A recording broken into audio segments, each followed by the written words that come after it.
Hello, I am Corey Kerr, and today I'm going to teach you how to make vector textures to use in Adobe Illustrator. We're going to use Photoshop and Illustrator together to do that.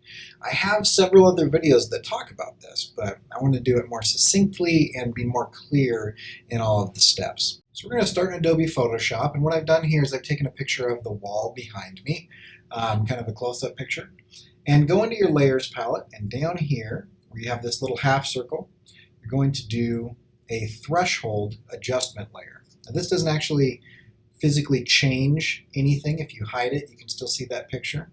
But what it does do that Illustrator doesn't is it gives you a histogram.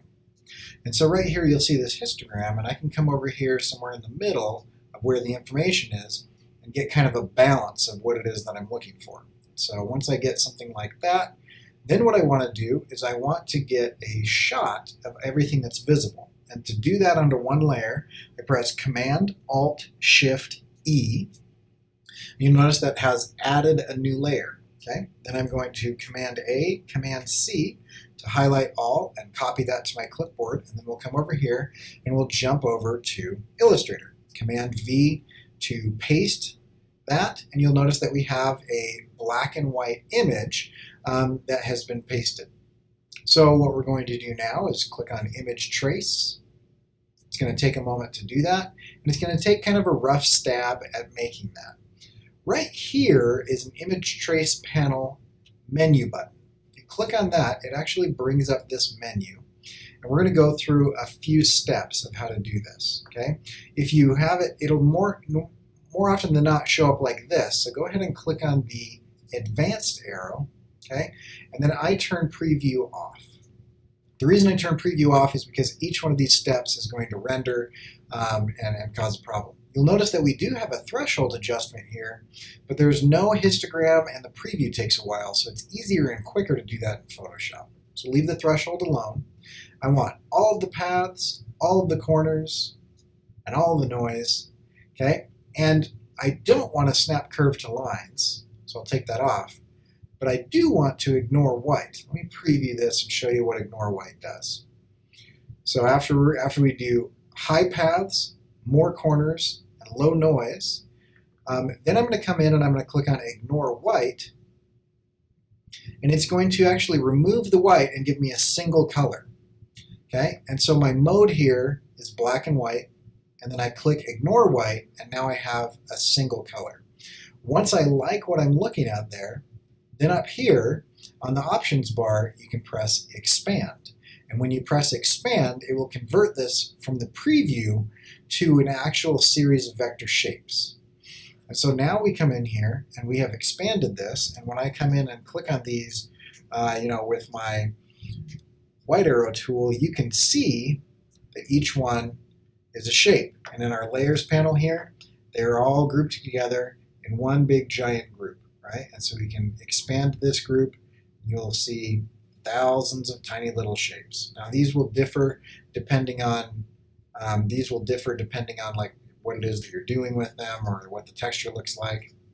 And then from here, you have a vector texture that you can do whatever you'd like with, up to and including actually changing the color of it. Something like that. Or using this in an opacity mask on something else. And so if I take this yellow here, okay, I'm going to grab this, I'm going to turn it black, and then I'm going to copy it to my clipboard by pressing Command X, so it cuts and copies. I'm going to select this, and I'm going to add, let's make this be like a gradient,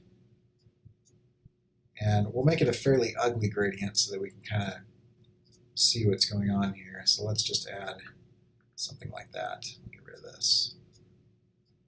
Okay, and then in our transparency panel, and this is my favorite way to use textures, in our transparency panel, if you click on Make Mask, that's going to create a mask. And if you click on that mask, then you can copy things into that mask. It'll take a moment because, again, that texture has thousands and thousands of objects. Okay.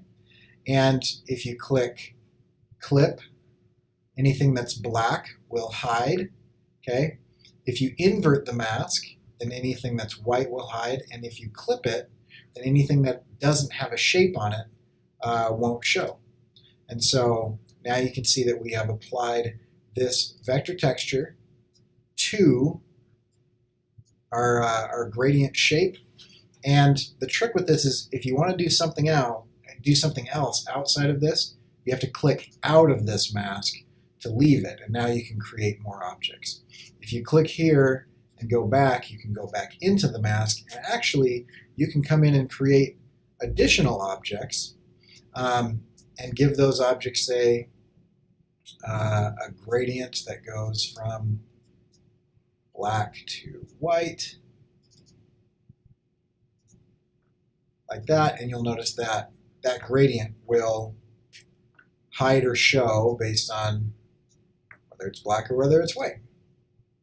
But if I want to get out and create a shape that is outside of this mask, I have to remember to come in here and click outside of the mask and deselect, and then I can start creating shapes that are outside of that mask. So that's how you do it. Just a quick recap.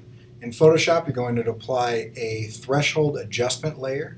Then you are going to press Command-Alt-Shift-E, and you will copy that by pressing Command-A to highlight everything, Command-C to copy it, then jump over to Illustrator, Command-V to paste it. Once it's pasted onto your board, you click on the Image Trace button, click on the Menu button right next to that button. You want to turn your paths and your corners up, your noise down, and uncheck Ignore White. Once you have that the way that you want it, then you click Expand and it becomes a series of vector shapes. Once it's a series of vector shapes, you have a vector texture. You can do a number of things with that. And if you want to learn what you can do with that, watch this video that's on the screen right now talking about how to apply vector texture once you have it. And if you're interested in learning more about Adobe Illustrator, then make sure to check out my vector graphics tutorial playlist and subscribe and like this video and click on that little bell so you get notified of more videos. We'll catch you guys later. I'm Corey Kerr. You can find my stuff at coreykerr.com.